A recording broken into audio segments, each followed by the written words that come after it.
husnul khotimah, su'ul khotimah. Bukan ada istilah husnul wiladah, su'ul wiladah. Iki lahir apik, sing iki lahir elek. Ada nggak Pak? Nggak ada ya? Nggak ada.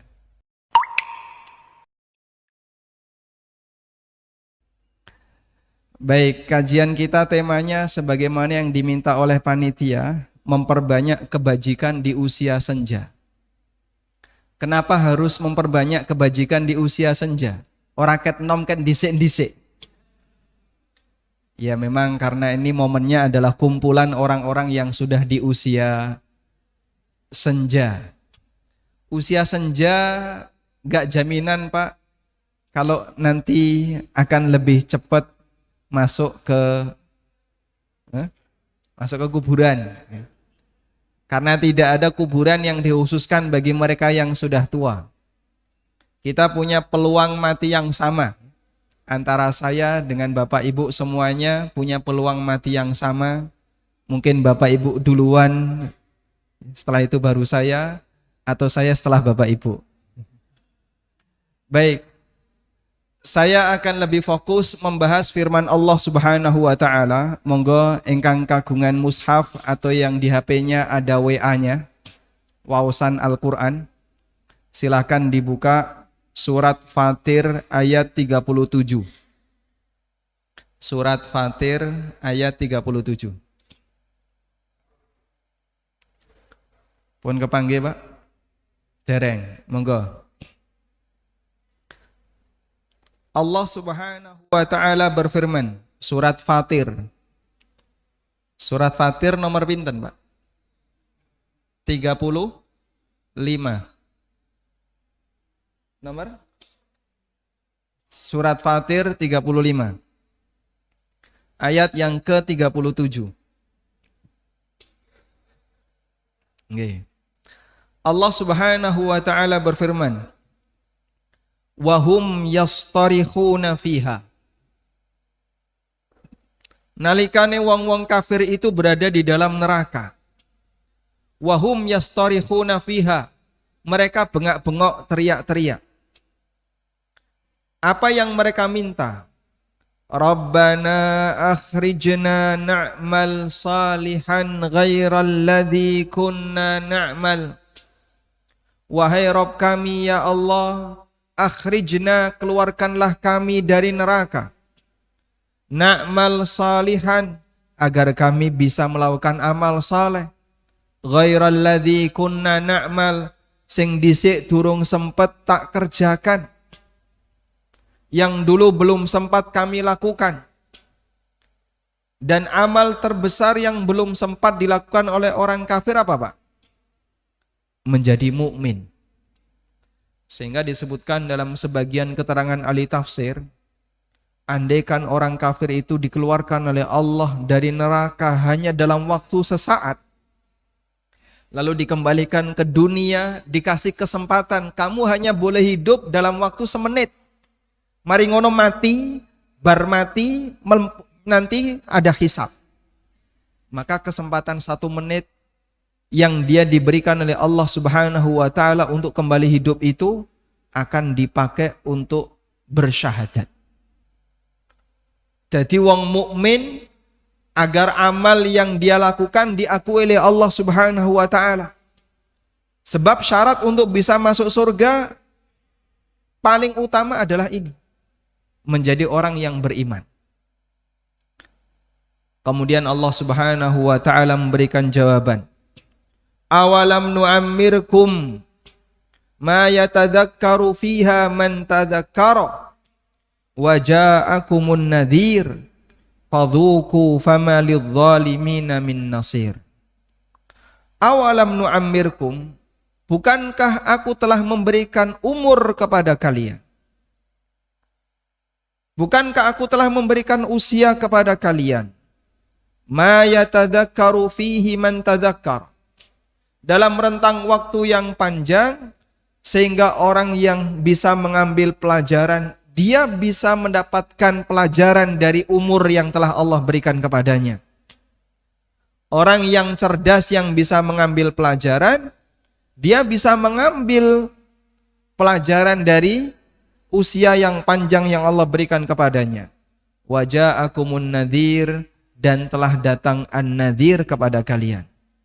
Fadzuku mongko rasakno, famalidz zalimina min nasir. Bagi orang-orang dolim menika tidak ada penolong. Mereka akan disiksa, dihukum oleh Allah Subhanahu wa taala nek wong kafir saklawase ning jero neraka, wal iyadzubillah. Baik, Bapak Ibu yang dimuliakan Allah Subhanahu wa taala, yang akan kita bahas dari ayat ini adalah peringatan yang diberikan oleh Allah, awalam nu'ammirkum ma yatadzakkaru fihi man tadzakkara wa ja'akumun nadhir. Apa awakmu wis tak kei umur sing dawa? Kowe gak wis tak kei umur sing dawa, kudune wis iso ngambil pelajaran dari usia panjang yang telah Allah berikan kepada kalian. Wa ja'akumun nadhir, dan telah datang an-nadhir, peringatan kepada kalian. Baik.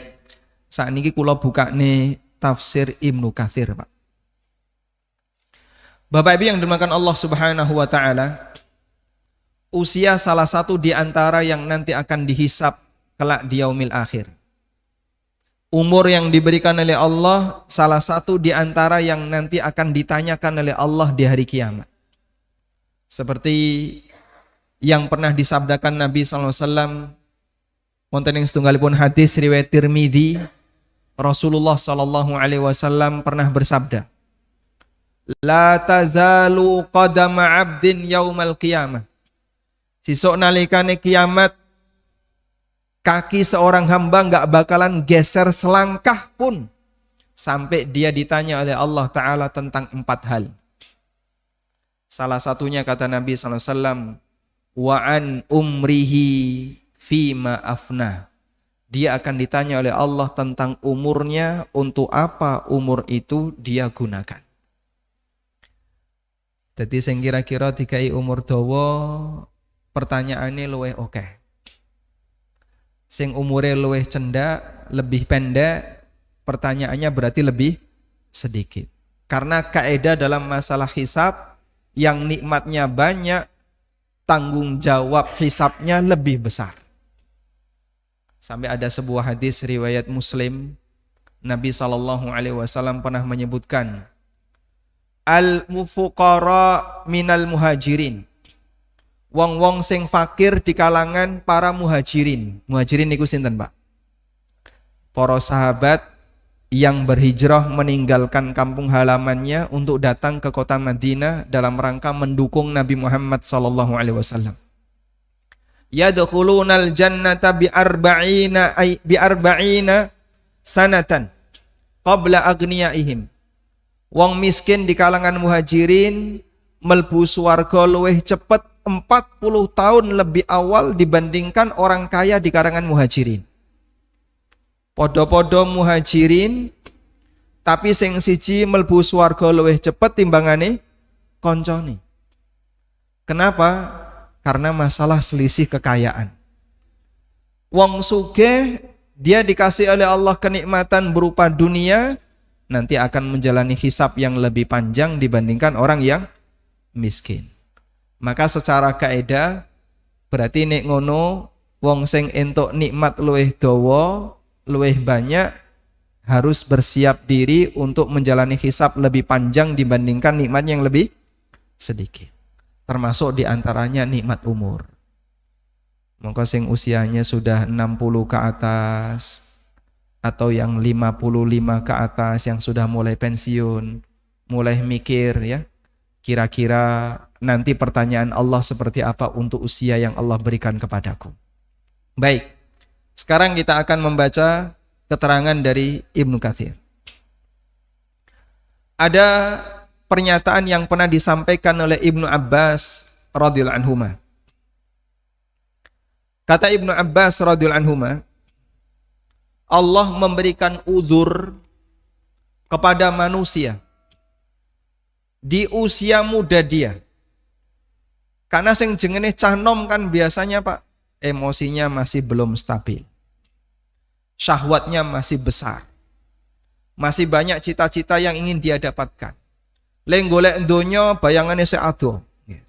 Duwe cita-cita A, cita-cita B, cita-cita C, menyebabkan orang ini jadi malas ibadah, nggak semangat melakukan kebaikan, karena dia masih semangat untuk mencukupi kebutuhan dirinya, mengejar cita-citanya, pengen mewujudkan apa yang menjadi hasratnya.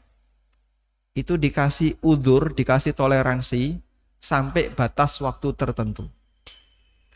Kalau sudah batas waktu tertentu, nah saat ini wis ora ono udzur. Kowe sing jenenge menungso yang sudah sampai batas waktu ini kudu luwih serius leng golek akhirat. Nek enggak serius golek akhirat, sesuk akan ada hisab yang lebih berat lagi. Ibnu Abbas radhiyallahu anhuma ketika menafsirkan ayat ini beliau mengatakan, al-umrul ladzi a'dzarallahu ila ibni Adam. Usia di mana Allah masih ngasih toleransi kepada para manusia. Fi qaulihi ta'ala, yang itu disebutkan oleh Allah di surat Fatir yang tadi kita baca, awalam nu'ammirkum ma yatadzakkaru fihi man tadzakkar. Bukankah aku telah memberikan usia kepada kalian yang seharusnya kalian tuh mikir dengan usia itu. Kata Ibnu Abbas, situna sana, yaitu umur suida. Umur 60. Usia di mana Allah masih memberikan udzur kepada manusia, dan nanti kalau sudah sampai itu orang dituntut untuk lebih serius ngejar akhirat, titiknya adalah situna sanatan, sakjerone umur suida. Sehingga menungso sakdurunge umur suida mungkin dia masih punya harapan ya. Bapak-bapak mungkin masih punya cita-cita sebelum usia 60 tahun. Kapan iso nambah bojo? Misale ya. Nek wis tuwa kaya ngene wis ora mikir kaya ngono. Napa tesih enggak ada? Hah? Pripun? Tahu tambah semangat?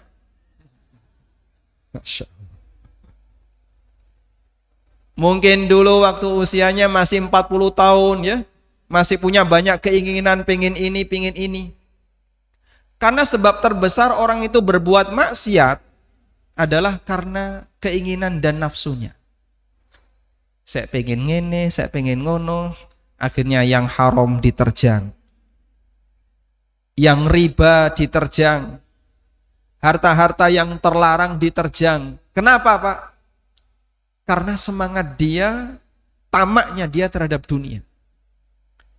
Sehingga dia masih banyak melakukan pelanggaran syariat. Kalau itu terjadi pada manusia di usia masih muda, di usia sek kenceng golek donya, uzurnya masih besar. Tapi nek wis di usia berapa tadi? 60 tahun, kata Ibnu Abbas, sudah enggak ada uzur. Kowe iki wis tuwa, wis wayahe mikir akhirat, kok sek ngebet golek donya, sing digoleki lho apa? Ini berdasarkan tafsir yang disampaikan oleh Ibnu Abbas. Kadang nyuwun pangapunten ya, wong tua lali tuane. Nek dandan sek keduren. Sehingga ketika keluar Masya Allah, wangine kok kaya mengkono. Simbah arep golek nopo mbah? Kula ning pasar golek duren. Dudo keren. Lho ono kaya ngono wong wedok, ngeten nggih Pak? Sebagaimana yang laki-laki juga kadang masih ada demikian. Loh sampean wis usia kayak gini sing digoleki apa? Kudune wis wayahe mikir akhirat. Kok sek semangat mikir donya. Allah kasih batas umur. Pok pikir umurmu. Awalam nu'ammirkum ma yatadzakkaru fihi man tadzakkara. Bukankah aku telah memberikan usia kepada kalian yang seharusnya kalian sudah bisa ngambil pelajaran dari usia itu. Kata Ibnu Abbas, batase umur suida. Nah, keterangan Ibnu Abbas ini juga didukung oleh keterangan Ali bin Abi Thalib radhiyallahu anhu. Ibnu Katsir menyebutkan riwayat saking sahabat Ali bin Abi Thalib radhiyallahu anhu. Wa qad rawa Asbaq bin Nabata. Asbaq bin Nabata meriwayatkan an Aliyin radhiyallahu anhu dari sahabat Ali bin Abi Thalib radhiyallahu anhu annahu qala piyambake nate ngendika al umrul ladzi ayyarahumullahu bihi fi qauli usia di mana Allah mencela menungso sing sregep semangat golek urusan dunya yang disebutkan oleh Allah di surat Fatir awalam nu'ammirkum ma yatadzakkaru fihi man tadzakkar situna sana. Usia yang dimana Allah mencela manusia bagi yang belum sadar masalah urusan akhirat yang Allah sebutkan di surat Fatir adalah usia 60 tahun. Ini kalau Bapak pinter Pak?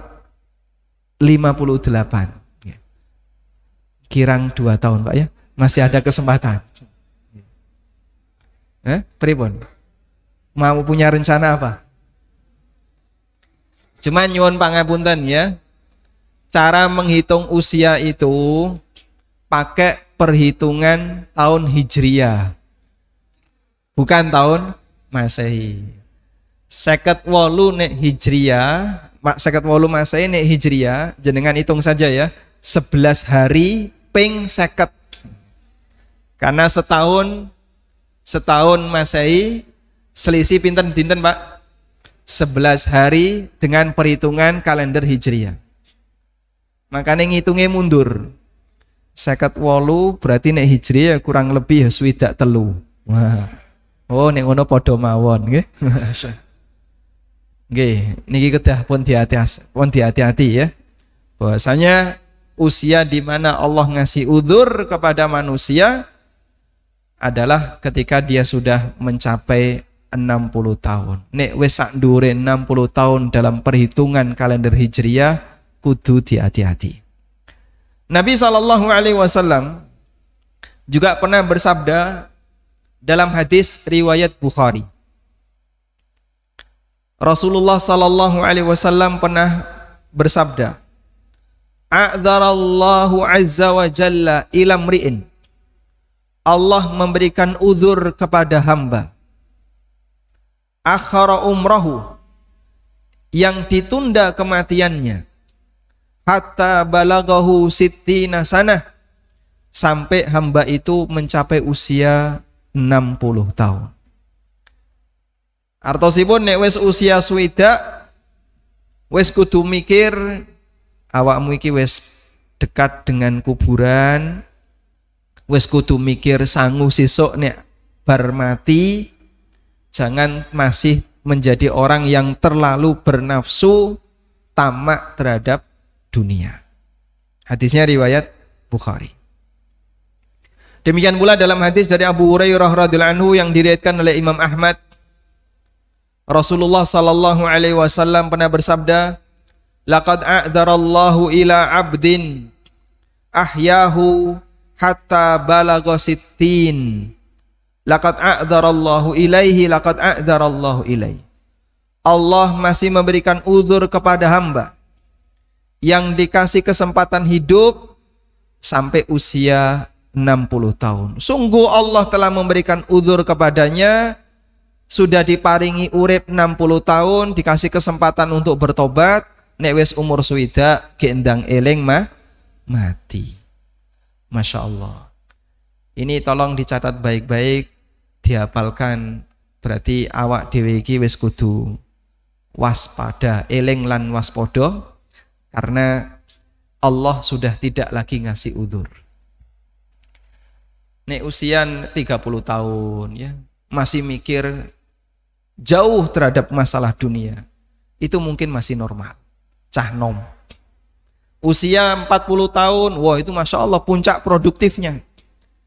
Mungkin masih banyak orang yang menggebu-gebu cari dunia, wajar, masih banyak cita-cita. Nah kalau sudah posisi lemah seperti ini, semangat itu kok ternyata tidak turun, tidak dialihkan kepada urusan akhirat, hati-hati, Allah sudah nggak ngasih uzur. Allah sudah tidak memberikan uzur. Baik. Terus kira-kira apa Pak yang bisa kita lakukan agar di akhir usia ini Allah Subhanahu wa taala memberikan kebaikan bagi kita? Bapak Ibu yang dimuliakan Allah Subhanahu wa taala, kata kunci keberhasilan hisab di dunia menika benten dengan keberhasilan hisab di akhirat. Cara Allah menghisab hamba ketika di dunia dengan menghisab di akhirat itu berbeda. Nek di akhirat penentu hisab itu adalah di bagian depan. Apik eleke menungso ditentukan di bagian depan. Ketika hisabnya di awal bagus, maka yang lain nanti dianggap bagus. Makanya amal yang pertama kali dihisab amal napa, Pak? Salat. Rasulullah sallallahu alaihi wasallam bersabda, "Inna awwala ma yuhasabu bihil abdu min amalihi as-salah." Amal pertama yang akan dihisab oleh Allah dari hambanya adalah salat. Fa in atamma, nek salate apik sempurna, mongko Allah kasih ganjaran yang sempurna. Wa illa, nek salate elek, qala lil malaikah, maka Allah berfirman kepada para malaikat, unduru hal lahu min tatawwu. Malaikat, coba delok menungso iki duwe salat sunnah apa enggak? Kalau dia punya amal sunnah, salat sunnah, jubirat ma naqasa min wajibatihi.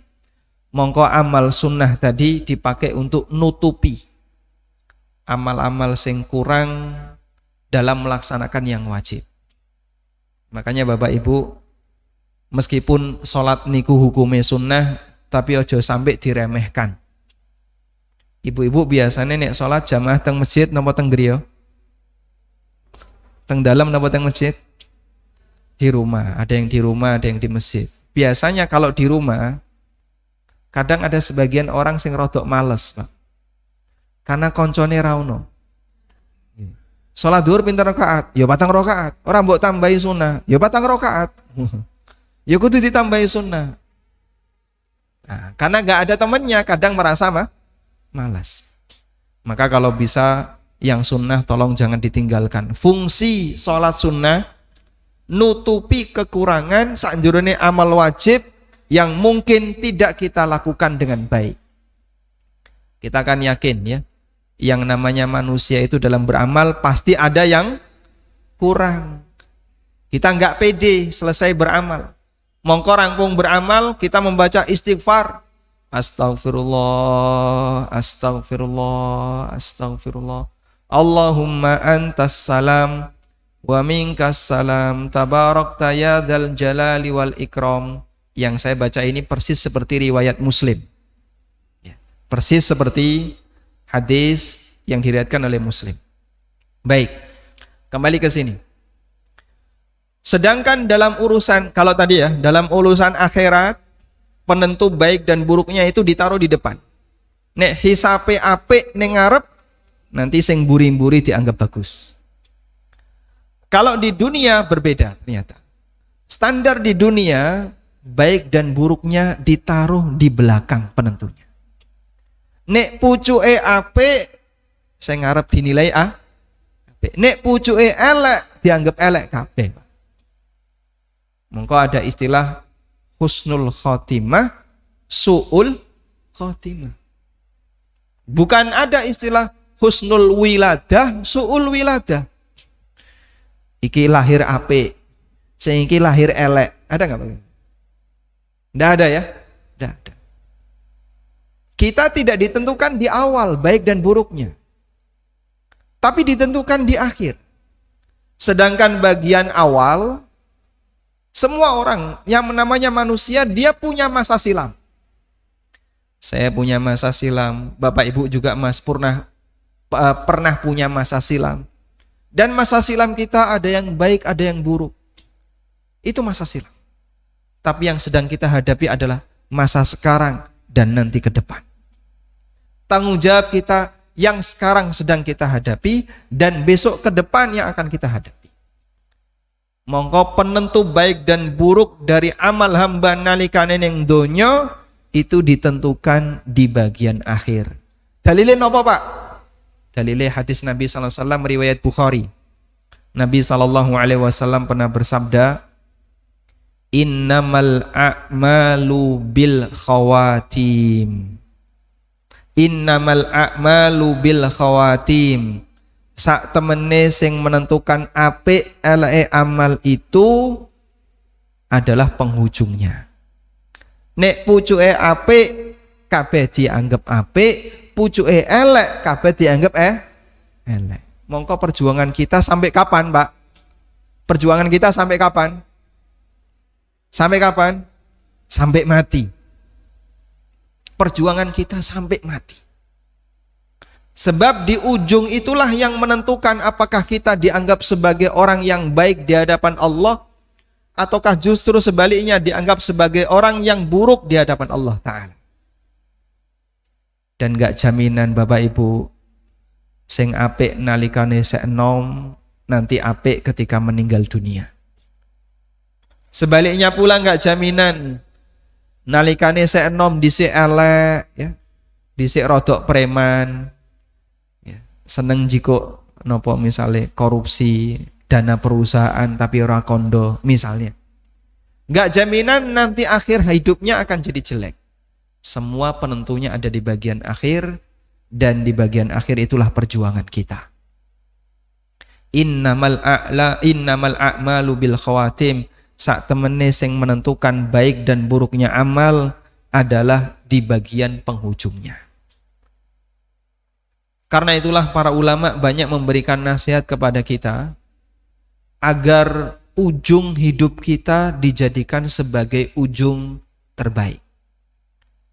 Dan salah satu di antara doa Nabi sallallahu alaihi wasallam, beliau memohon kepada Allah agar selalu diberi kekuatan istiqomah sampai mati.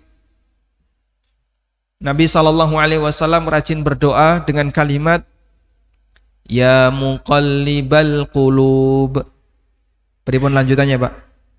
Tsabbit qalbi ala dinik. Wahai zat yang mengatur hati, kokohkan hatiku di atas agamamu. Karena yang namanya batin menungso niku paling gampang molah maleh. Saiki ya alhamdulillah cenderung dengan kebaikan. Bisa jadi dalam waktu sekejap dia maleh jadi elek. Apalagi ketika orang itu terkena hantaman fitnah dunia, Pak. Semakin besar hantaman fitnah dunia, semakin berpotensi untuk berubah kondisi batinnya. Ya. Kata pepatah, ibarat pohon ya, semakin tinggi, semakin besar terpaan angin. Sehingga kalau orang itu tidak kuat pondasinya, bisa jadi ya dia jadi orang yang terombang-ambing dengan angin. Ya. Pas lagi arah politik, lagi pro ke kiri, melu ngiwo. Ya.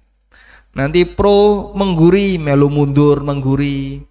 Pro mana lagi melu kok goyang-goyang terus. Jadi wong kok mencela-mencele. Kenapa? Karena dia tidak punya pondasi yang kokoh. Karena itu Rasulullah sallallahu alaihi wasallam pernah mengatakan, "Badiru bil a'mali fitanan ka qita'il lailil mudhlimah." Bersegeralah untuk beramal karena akan datang berbagai macam ujian hidup yang sangat gelap, segelap malam yang gelap. Lalu kalau Rasulullah sallallahu alaihi wasallam mengatakan, "Yusbihur rajulu mu'minan wa yumsi kafiran." Ana wong esok mukmin, sore dadi kafir. Wa yumsir rajulu mu'minan wa yusbihu kafiran. Demikian pula ada orang yang sore masih dalam kondisi mukmin, esok wis dadi kafir. Yabi'u dinahu bi'aradim minad dunya. Orang ini terpengaruh dengan ujian dunia sampai agamane didol. Sing penting ya kira-kira iso mbadi. Pak wis tuwa arep golek apa? Aku mikir anakku, Mas. Kadang orang itu kebahagiaan itu bukan untuk dirinya. Kita ya, pada waktu masih usia SMA, usia kuliah, yang dipikir itu kebahagiaan diri kita, pribadi kita. Piye sesuk carane iso sukses, iso nyambut gawe ning perusahaan bonafit, kira-kira iso entuk pendapatan sing gede. Begitu dia lulus kuliah, perjuangan dia masih untuk kepentingan dirinya. Sampai ketika dia sudah berkeluarga. Ketika berkeluarga, dia ingin membahagiakan istrinya dan anak-anaknya. Kemudian ketika di usia senja, pada waktu di usia tua, yang dipikir bukan dirinya lagi. Mikir apa, Pak? Putune. Mikir putune. Piye carane sesuk putuku entuk donya? Anakku tak tinggali apa? Putuku tak tinggali. Itulah siklus kehidupan. Sehingga menungso itu tidak pernah berhenti memikirkan hidupnya. Kalau enggak dirinya, anaknya, cucunya. Kita kan seperti itu, Pak ya. Selalu memikirkan itu, memikirkan dirinya biar sukses. Nanti nek wis sukses, pengen membahagiakan orang tua. Begitu sudah selesai, membahagiakan anaknya. Sudah selesai anaknya, mikir putune, muter itu tok, Pak, sampai mati. Dan itu terjadi bagi siapapun, baik yang muslim maupun yang non-muslim. Lah terus pripun, Mas? Kalau kejadiannya memang demikian. Betul. Tapi kita sebagai orang yang beriman, karena punya keyakinan besok akan ada kiamat, selanjutnya mari masing-masing memikirkan modal. Apa yang kira-kira bisa saya bawa ketika saya menghadap Allah Subhanahu wa taala. Saya sampaikan sebuah kisah ya. Yang ini disampaikan oleh Fudail bin Iyad. Diriwayatkan dalam Hilyatul Auliya. Fudail bin Iyad menika salah satu ulama tabi'in yang dikenal sebagai tokoh dalam masalah zuhud terhadap urusan dunia. Suatu ketika Fudail bin Iyad ketemu dengan seorang bapak. Lalu ditanya, "Kam atat alaika?" "Yuswa jenengan pun pinten, Pak?" Qala, jawab orang ini, "Situna sana." Umurku wis swidak. Qala, kemudian kata Fudail bin Iyad, "Fa anta mundu sittina sanatan tasiru ila rabbik. Yushiku an tablugha." Bapak ini melakukan perjalanan menuju Allah selama 60 tahun. Sebentar lagi mau sampai, Pak. Karena sing jengene wong niku urip, berarti dia melakukan perjalanan kemana? Kemana, Pak? Menuju Allah, menuju Tuhannya. Sebagaimana yang Allah firmankan dalam Al-Quran, "Ya ayyuhal insanu innaka kadihun ila rabbika kadhan famulaki." Wahai menungso, sak temene kawakmu kabeh niku betul-betul capek, lelah, kesel, ila rabbika menuju Rabbmu. Maksudnya menungso niku ketika menjalani hidup dia menuju Allah Ta'ala. Famulaki, sampai awakmu ketemu Allah. Sehingga kita semuanya melakukan perjalanan menuju siapa? Menuju Allah. Kita kembali ke cerita ini.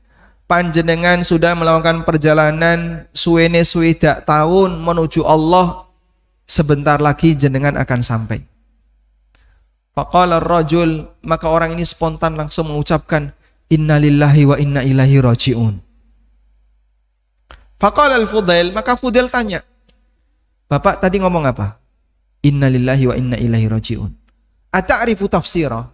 Ngerti enggak apa maknanya?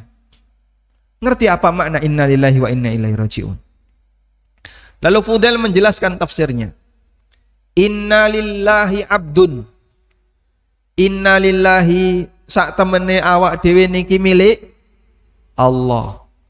Mongko kita adalah hamba Allah, karena itu tidak boleh memberikan bentuk ibadah sepeser pun kepada selain Allah. Apapun bentuk ibadah nek diparingke kepada selain Allah, Allah enggak ridho. Wa qadha rabbuka alla ta'budu illa iyyah. Rabbmu menetapkan bahwasanya kalian tidak boleh beribadah kecuali hanya kepadanya. Maka Allah enggak ridho kalau ada orang memberikan bentuk ibadah kepada selain Allah. Sajen niku termasuk ibadah bukan Pak? Oh termasuk. Karena salah satu di antara bentuk ibadah adalah kurban, sajen. Kalau bahasa Arabnya disebut dengan kurban, sajen. Sehingga orang yang sajen neng Merapi, ya, waliyadzubillah, sajen neng Segoro Kidul, waliyadzubillah. Ojo sampai awak dhewe ngelakoni, ojo sampai anak keturunan kita melakukannya. Dijogo baik-baik Pak ya. Sebagaimana ya doanya Nabi Ibrahim, wajnubni wa baniya an na'budal asnam. Ya Allah, jauhkanlah diriku dan anak keturunanku ojo sampai nyembah berhala. Nah, termasuk nyembah berhala ya nyembah gunung, nyembah laut. Bapak Ibu, sing jaga Segoro Kidul niku sinten?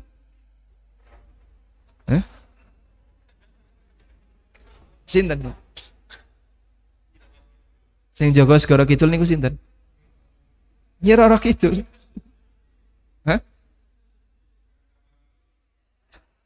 Dinas Pariwisata Yogyakarta. Masya Allah. Sing jaga Segoro Kidul adalah Dinas Pariwisata. Iya. Kadang kita merasa aneh. Sajen itu nggo apa? Ini sebagai bentuk penghormatan kepada sing mbau reksa Segoro Kidul. Sing jaga niku sinten? Allah.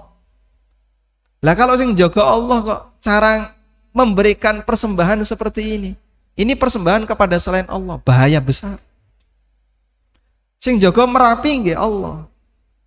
Tapi orang Masya Allah ngasih persembahan kepada selain Allah. Cuman nggih sakniki kudu hati-hati nggih, bahas masalah sajen ngene ana sing tersinggung dilaporkan. Wah. Baik. Kembali ke sini. Kalau kita sadar kita itu milik Allah, kudune kan nyembah Allah semata. Jangan ngasih sesembahan kepada selain Allah. Sederhana Pak, jadi menungso muslim niku sederhana. Mong kowe nek ngibadah kepada marang Gusti Allah, jangan berikan bentuk ibadahmu sepeser pun kepada selain Allah. Wa inna ilaihi rajiun, dan siso awak dhewe bakal balik marang Gusti Allah. Mongko sapa sing yakin dia adalah nanti akan kembali kepada Allah, seharusnya dia tahu kalau nanti dia akan menghadap Allah. Wa man alima annahu mauquf, dan siapa yang sadar kalau dia nanti akan menghadap Allah, falya'lam annahu mas'ulun, sadarilah kalau dia nanti akan ditanya oleh Allah. Wa man alima annahu mas'ul, dan sapa sing sadar nek awake bakal ditanya oleh Allah, falyu'id lil mas'alati jawaban, siapkan jawaban untuk pertanyaannya. Siapkan jawaban untuk pertanyaannya. Tiang sepuh tadi Pak semakin gemeteran. Makin wedi Pak. Faqala ar-rajul, maka orang tadi mengatakan, famal khilah, terus piye carane aku iso selamat sesuk nek menghadap Allah Subhanahu wa taala? Qala, kata Fudail bin Iyad, yasirun liman yassarahullah. Insyaallah gampang. Gampang kanggone wong sing dikasih kemudahan oleh Allah Subhanahu wa taala. Insyaallah gampang kanggone wong sing dikasih kemudahan oleh Allah Subhanahu wa taala. Wa mahiya, napa niku carane? Coba Bapak Ibu catat kalimat ini ya. Pengajiannya dereng rampung ya Bu. Ampun rame riyen. Memang biasanya kita punya kekuatan konsentrasi itu maksimal 20 menit.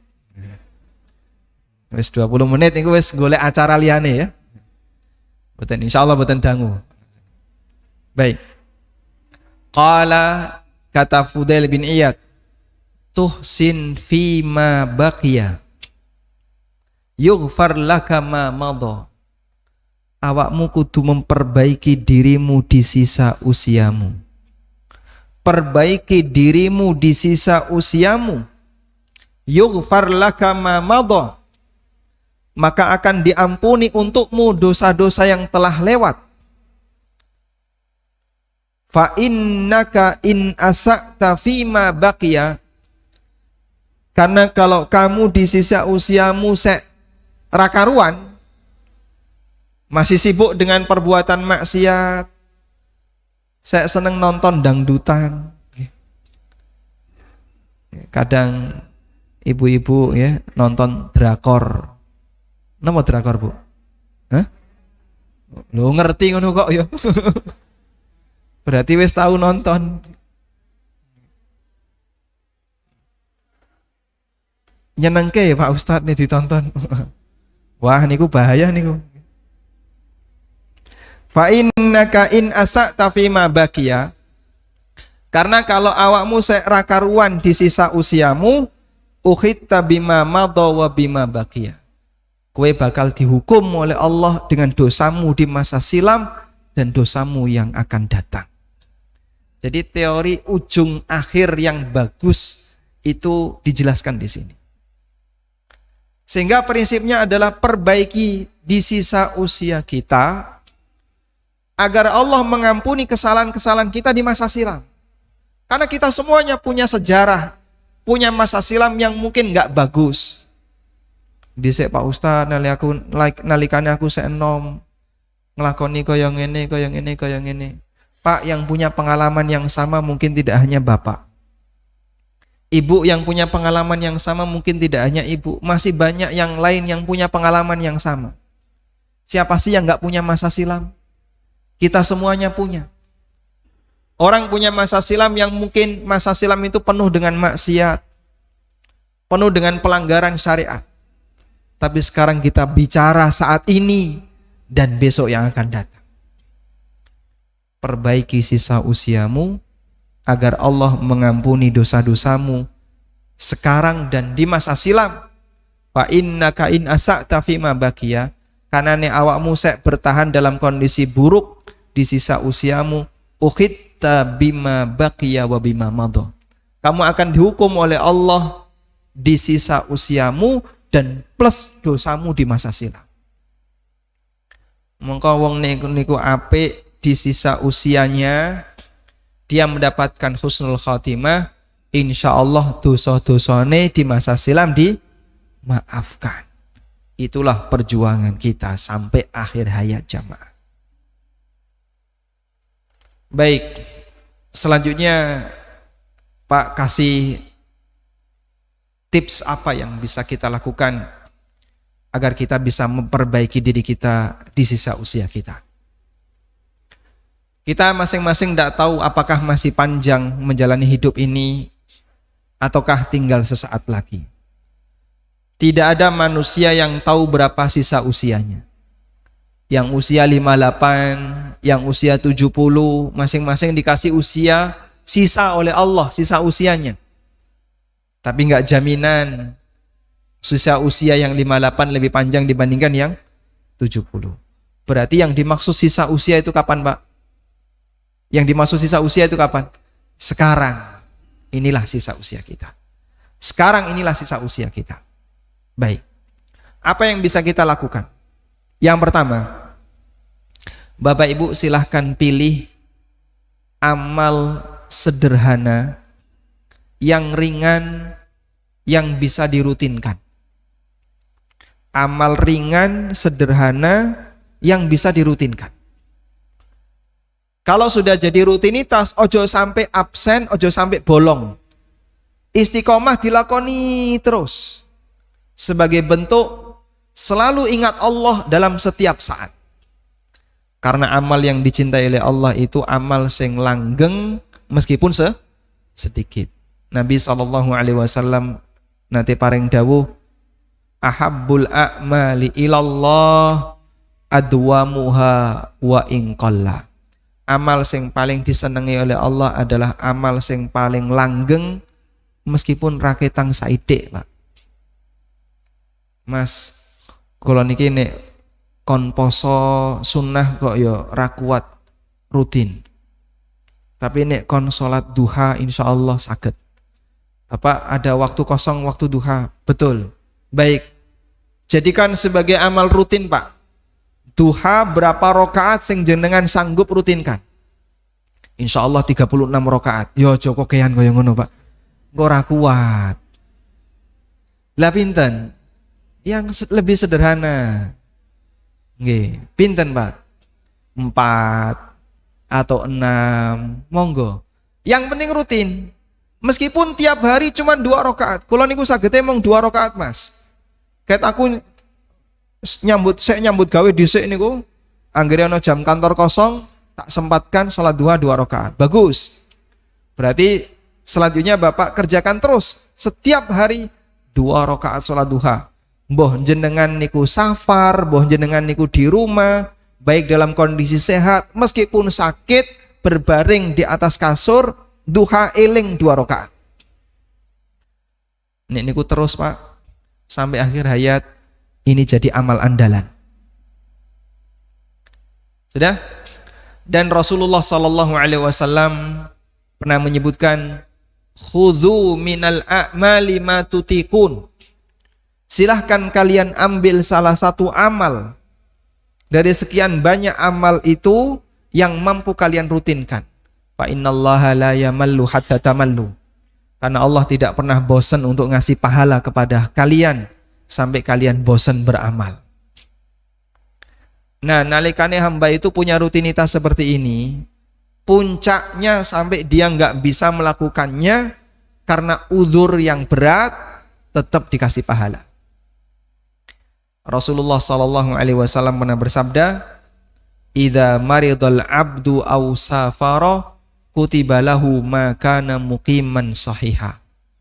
Nalikane hamba niku sakit atau safar sehingga dia tidak bisa menjalankan amal ibadah rutinnya, tetap dicatat untuknya sebagaimana amal kebiasaan ketika dia sedang tidak safar dan ketika dia sehat. Biasanya nggih poso Senin Kemis. Lah sakniki jenengan poso mboten? Mboten ya, Mak. Kula pun mboten kiat poso. Insyaallah Bapak tetap dapat aliran pahala. Dan itulah makna firman Allah Ta'ala, illalladzina amanu wa amilus salihati falahum ajrun ghairu mamnun. Kejaba wong-wong mukmin sing beramal saleh, falahum ajrun ghairu mamnun, piyambake kagungan ganjaran yang ghairu mamnun. Ghairu mamnun niku tegese napa, Pak? Artinya apa? Tidak pernah putus. Ibnul Muhallab, salah seorang ulama ahli tafsir, mengatakan, ini adalah anugerah yang diberikan oleh Allah kepada hamba-hambanya mukmin yang beramal saleh. Ketika dia sudah memasuki usia tua sehingga tidak bisa lagi beramal, dia tetap dapat pahala yang gak putus sesuai dengan rutinitas kemampuan dia waktu dia masih muda. Sehingga jenengan kalau nggak ada rutinitas amal sunnah poso, niki pedot, Pak. Ket kapan, Pak? Ket stroke niku, Mas. Dhisik nalikane sek sehat nggih tesih kiat, niki pun stroke. Kula pun mboten saged poso. Tetap pahala amal itu ngalir, Pak. Ajrun ghairu mamnun. Dulu Masya Allah masih rajin ke masjid, rutin 5 waktu datang ke masjid. Saat niki kula pun mboten saged melampah, Mas. Wis aboh kabeh sikile, nggih. Mbah stroke, mbah asam urat, darah tinggi, campur kolesterol, campur-campur. Saiki wis ra iso apa-apa ning omah wae. Insyaallah tetap dapat pahala yang terus mengalir. Yang dulu mungkin punya rutinitas tahajud, wah sakniki nek tangi sadurunge jam 5 isine mesti gebras ya. Nek gak gebras ya watuk, nek gak watuk ya gebras. Kalau jenengan sudah punya rutinitas sebelumnya, lahum ajrun ghairu mamnun, angsal ganjaran sing tidak pernah putus. Kenapa kok nggak pernah putus? Sebab orang ini tidak melakukan itu bukan karena males, tapi karena udzur. Andaikan dia nggak ada udzur, piyambake akan tetap melakoni kegiatan itu. Itu usaha yang bisa kita lakukan jamaah. Semoga saya juga bisa melakukan seperti itu. Bapak-bapak juga bisa melakukannya. Dan saya yakin ya, sing nom niki kathah dosane Pak. Panjenengan yang sudah sepuh-sepuh, sudah dekat dengan syariat ya. Pun kathah amale nggih. Ampun kesupen kula didongakne Pak. Wallahu taala alam. Baik, kami sengaja kasih kesempatan bagi para jamaah, masih ada beberapa waktu, barangkali ada beberapa hal yang ingin disampaikan. Wassallallahu ala nabiyyina Muhammadin wa ala alihi wa sahbihi wa sallam, wa akhiru da'wana anil hamdulillahi rabbil alamin.